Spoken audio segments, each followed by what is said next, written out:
I'm sure that you must have heard severally people telling you that certificate really means nothing these days. You have to have today's skill that can get you the right kind of jobs. And by getting those skills are actually how you can be competitive around the world. So we have brought somebody who will talk to us about innovative ways of engaging Africans, especially as it concerns, her initiative and the foundation that she represents. Her name is Princess Sarah Abo. She's the founder, Young Impacts Network Africa, the convener of YENA Conference. Good to have you. Good morning. Morning. Good morning and welcome. Good morning and thank you. How do you do? I'm fine, thank you. For you, what do you think are the major issues that young Africans face today? Okay, talking from a personal perspective, I think young Africans face the issue of joblessness, okay, and of course lack of focus and talent, inability to actualize their talent. So I think that's the major thing young Africans face, because looking at it from a deeper perspective, if a child or a youth leaves school and there is no job, what else can he do aside from that area of whatever he learns in school? So assuming he has a skill, a talent, okay, something he's been working on aside from school, and then he suddenly comes out of school and there is no job and he's just sitting around waiting for white collar job. So I think that's what they are actually facing. But again, is it just peculiar to Africans in Africa? Because you see some of these young Africans travel abroad and they make it almost immediately. I mean, there's virtually any young African who you give that opportunity to go abroad and they would practically use their skill, and they're doing well and doing fine. Some of them wouldn't even want to come back again. Some of them don't even want to be identified as an African because of the environment that they have lived in. So is it just about what you have mentioned as the issue? What is the reason why young Africans are not able to succeed even with their own talents on the African continent? We don't provide a platform for them. Okay, even when they have the skill and the platform is not there, okay, it's difficult. That's why when they go out there, there's a lot of things they could do with their talent. There is a lot of platforms where they can, blend in, come in and succeed. But here, we don't have that platform for them. So even when they have it, and there is no platform for them to showcase what they have, it is also difficult for them to succeed. That is why, even when there is no platform, you create one. You try and create one, yes. It's difficult to create because the environment that you live in, again, sometimes you require some funding. And then by getting the funding, you have to pass through some, excruciating application process, which is not even available if you are on the other side. Yeah, you're right. But then you can actually start from, depending from the direction or whatever it is you want to offer. You can start small, okay? Now, why I said this is this, okay? Because when it comes to this program I am doing, it's something I've had in mind for a very long time, okay? In fact, it's over a decade. But just like you said, what if there is no money? All right. And then that was my problem. There was no money. And I kept telling myself, because there is no money, I can't do this. I can't reach out. I can't help others. But then suddenly one day I told myself, hey, start with what you have, no matter how little it is. So I started with the little I have. Okay, so even if there is no platform, or let's say there is a platform or there is none, and you don't have all the money, I am sure there is something they can carve out and start. And there is one thing about it. Once you're able to create it, the people that are supposed to see you, that need what you offer, will come looking for you. But when you don't show up, when you just stagnant, you're waiting for the almighty money to locate you for you to start up, they won't see you, because how are you going to prove to them you have potential? You really do have that potential. You are one out of 1,000 that has that potential. So you have to You have to show up. You have to start with the little you have, and they will see you, and they will create that platform that you need. I've seen a situation whereby even if they don't need what you offer, they will create it because they see how good you are. You are doing it already. They will create it for you. It's possible. Okay, let's talk about a bit about YINA. Okay. Young Impact Network Africa. What does it represent? What was the motivation behind it? Okay, the Young Impact Network Africa, the motivation, it came a long time ago, and it was because of the fact that growing up as a child, I had those talents, okay, and I couldn't shine, like I couldn't actualize those talents, all right? So there were so many things I could do, and I had, apart from parents, you know, telling you, hey, you need to go to school, forget about this. My mom will usually tell me then, when you get to your husband's house, your husband will make it happen for you. But sometimes it doesn't happen that way, because even when you get there, the man has other things to do and he doesn't remember you have a career you want to pursue or something like that. Okay, so those things were my hurdles, and I told myself I had this problem, and I know a lot of young children, youths, teenagers, even Africa, a lot of people out there have the same problem, and somebody has to solve them. I have to create a platform where these problems will be taken care of, where these children, these youths, where they will have the ability, to shine, to showcase whatever they have in them. Because I believe that when you give a youth an opportunity, and you are creating more opportunities, because when you touch one life, they touch another life, and they touch another, and before you know it, it will spread. Okay, so that was the motivation behind that. But when you talk about young Africans, we are all young. Yes. So I want to know, how are you doing? How do you think the empowerment is supposed to go? You said empowering and educating them. When you talk about empowerment, is it all about trainings and all of that, or is it some kind of grant, you know, you give to people who would want to use it to begin life or begin business or pursue their careers? What exactly do you do in terms of empowering and educating? Okay, firstly, when I talk about empowering, actually my focus on teenagers, okay, that's my focus, but of course it can spread. But these people, I see them as, when you start early to touch their lives, okay, to shape their lives, it stops them from going into several things, you know, vices like Yahoo, prostitution, and the rest of that, because you start, and even help them not to drop out of school. Some of them don't even have interest to go to school. But with what I am doing, I'm trying to tell them, hey, with whatever you have, you can still go to school. Nothing should stop you. And then when it comes to the empowerment, it's not like we're actually giving any kind of grant to them, okay? But what I usually do is, when I see a talent out there, okay, especially when it comes to the area of creative writing, spoken word, and any other thing that has to do with arts, okay, I try my best to bring, at least to shape that person to be better with whatever he or she has to offer, okay? Because sometimes they have it and they don't even know where to start from. So it's like a mentorship program.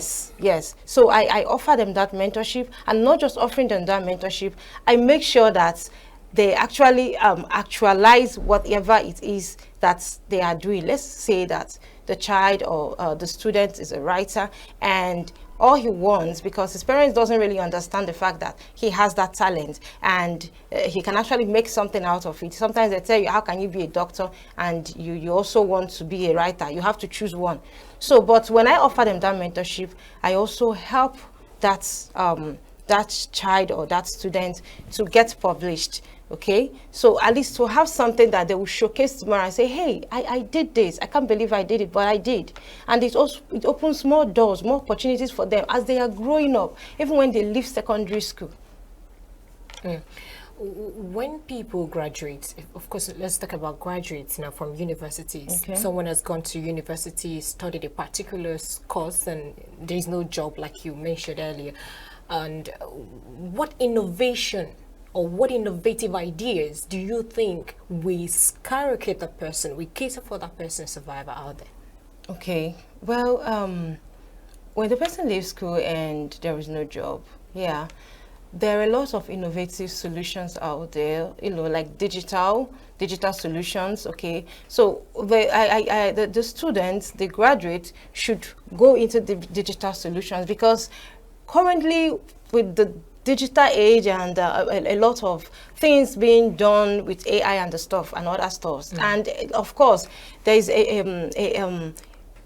a lot of call for such innovative solutions. So I figured that it's better for that person to learn one of these skills. There are a lot of editing you can do, picture editing.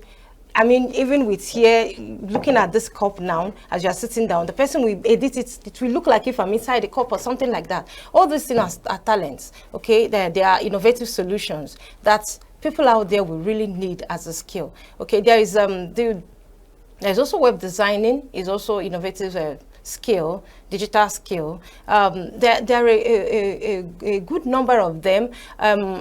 Amazon publishing, all these things are digital skills, because a lot of people out there don't even know how to go about it. And you just have to create a niche for yourself. Look out for what interests you, what you have interest in, what you think you can do better at.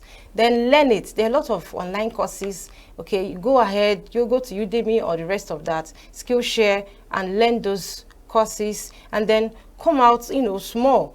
You can start offering people for free at the beginning. And one thing about it, when you become an expert at it, you can create courses, you can start trainings. Okay, I know a lot of people that are making money from training others, offering others the services they have, teaching them how they too can do it. So you will find out that there is no way that this jobless graduate will not scale through in a country that doesn't have a job, because he or she has created a job for himself.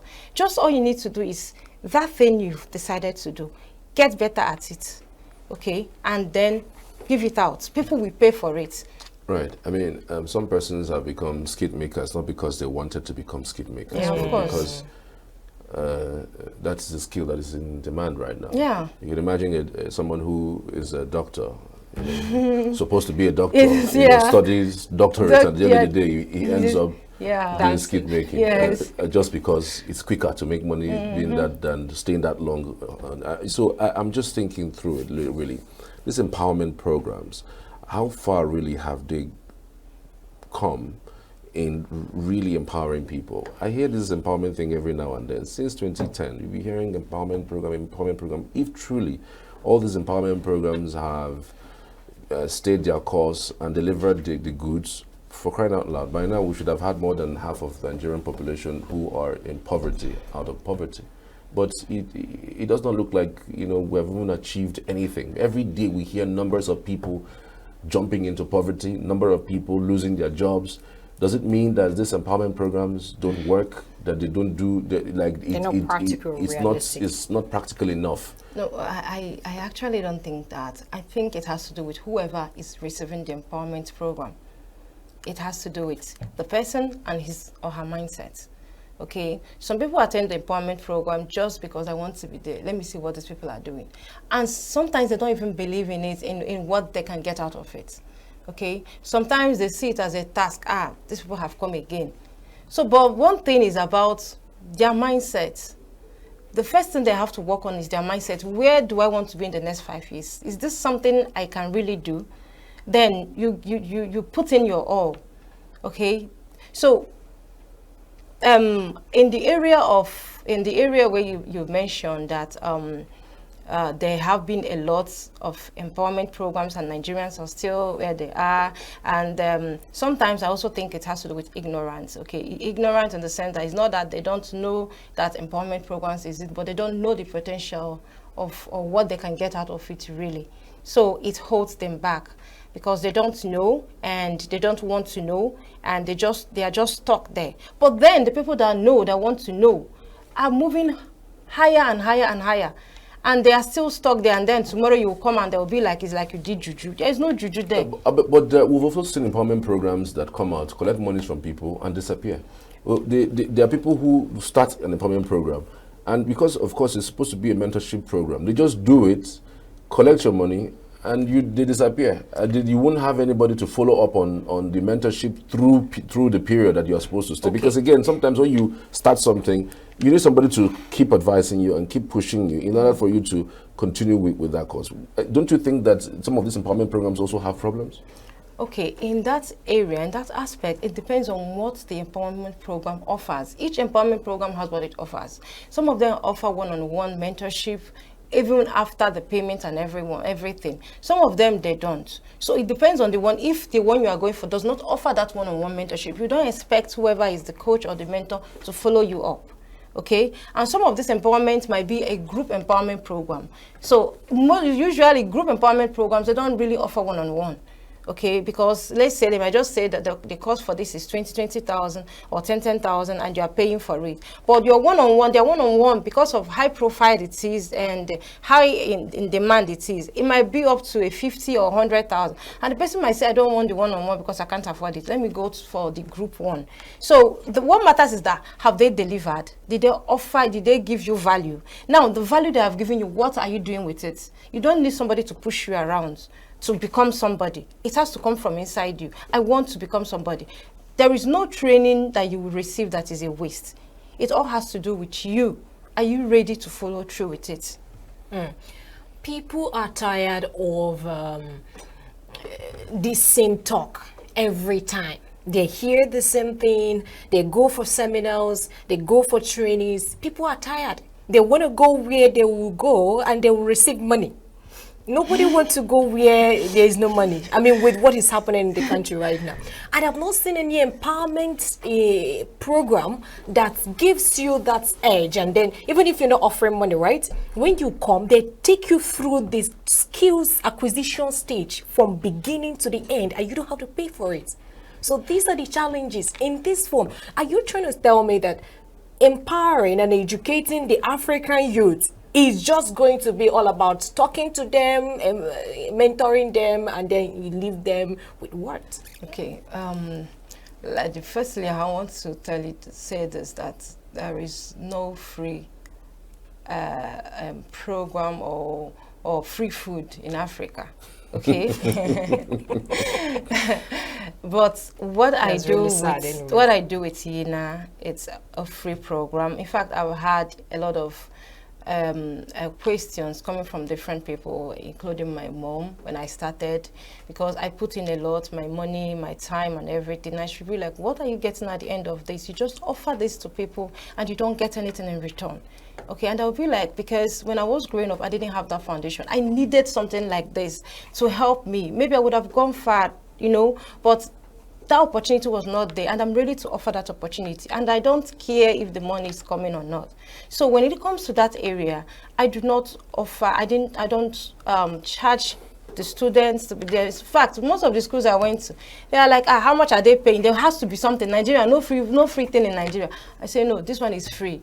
Okay, the student, they are not paying anything. I just want them to come and listen to great men and women that have scaled through, okay, and then also get into the program, the free program. Okay, the only challenge I know most of the students are having is that they don't have a phone. Okay, because getting a place to actually bring all of them, it is not possible because they are students. You will hear my mother say that I will go to the market on this day, or I have to go to church program. So most times it's easier to connect them through the phone to teach them. But some of them do not have phone. But the people, those that have, whenever they have challenges, they chat me up. I'll be like, Coach Sarah, look at. Some of them has written and they'll send, Coach, please, I want you to look at this. Where did I make, where correct me, where there are mistakes and all that stuff. Okay. So, but that's what it is. I do not charge. I know a lot of people do that, and of course they have to, because they paid for that knowledge. Okay, so they have to make money from it. If they're not making money from what they paid to get, then what's the need now? They will remain poor now. So they have to, you know. So, but me for now, in fact forever, because I don't see myself actually. So how do you make your own money? Because I believe that every initiative, every business, has point for making money, for making income. So how do you get your profits? Most times I don't just coach kids, I coach adults too. Okay, like I have one of my students now. She works with the ministry and she has this flair for guidance and counseling, and she came to me and said, hey, I want you to help me. I want to get better at this and to see how I can actually monetize this talent, because I give it free to people. Okay, so when these people pay, I just put it for these other people who cannot pay. And then I also offer, I also teach in some secondary schools where I offer creative studies, So when they also pay, I will still give back to these other people who cannot afford anything. But the only thing I know at some point I might not be able to do for them is that when it gets to that aspect of publishing, let's say, the child has written and I've gone through it and the story is okay, or I did the spoken word and I say, oh, this is good, I think we need to go to the studio for this, and the parents are like, I can't afford it, I can't carry everything, I need at least some percentage support from a parent before we can go on with your child. So, and do you have any partnership with governments or agencies? No, I do not have any partnership with government. Even though this year I tried, I wrote to them and all that stuff, I didn't really get a response. But yeah, I do have a few people that bought into this program. I have this East Chase Aluminium Company, Mr. Mekando. He supported us, with some cash, and I also have Mr. Emeka Madu from Don Global Support Foundation. He also supported us. And I also have one of my pastors in church, Pastor Machuku Godwin. He also supported us. And the number of... How do you think government can support these types of initiative? Because you will rarely hear these kinds of things being sponsored by government. Government just somewhat come out with a lot of budget, with highfalutin, money is being spent for empowerment, and before you know it, the empowerment is done and dusted, everybody goes away and monies are spent.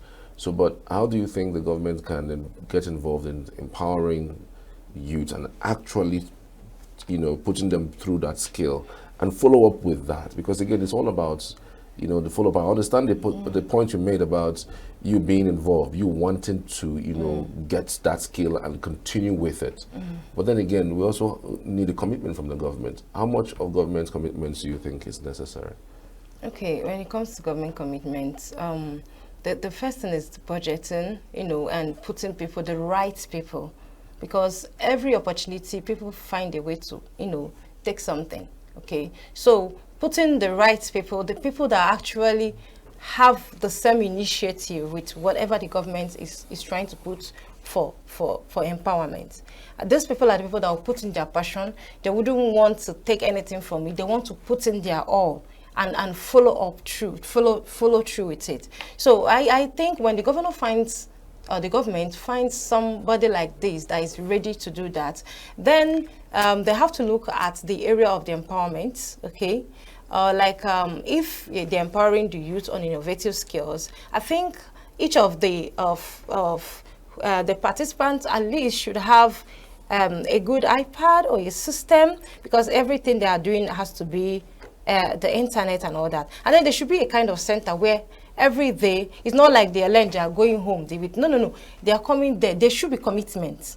Because if there is no commitment, the person still goes back empty and still tell you that thing the government did is nonsense, because there is no commitment. So there has to be some level of commitment. From this time to this time, you are here, and they're not going home with the system, at least until the program is done. Because sometimes they might go home and they will not come back, they will not shop again. They'll be, I don't get free laptop and all that stuff. So I think, and then with the person that is actually following up, sending text messages, chatting them up, asking questions, giving assignments, because that's another thing. Giving assignments to them to know if really what they are giving them. Because most times, even this online courses they buy, somebody will even pay for a course, they will not follow it, they will not even go through it. And they'll not talk more of doing the assignments. What they know, they'll just be buying courses upon courses. Which of them have you actually gone through? None. Yeah. All right. Thank you, Princess Sarah Abu. We truly appreciate your work and your initiative. Thank I would you. always support you using this platform. Many Yes, thanks I for your appreciate. time. Shout out to Signature TV. I appreciate it. You're welcome. All right, so we've been speaking with Princess Sarah Abu, giving us an insight into innovative ways to engage African youth. We'll be back shortly after this for more discussions. Do stay with us.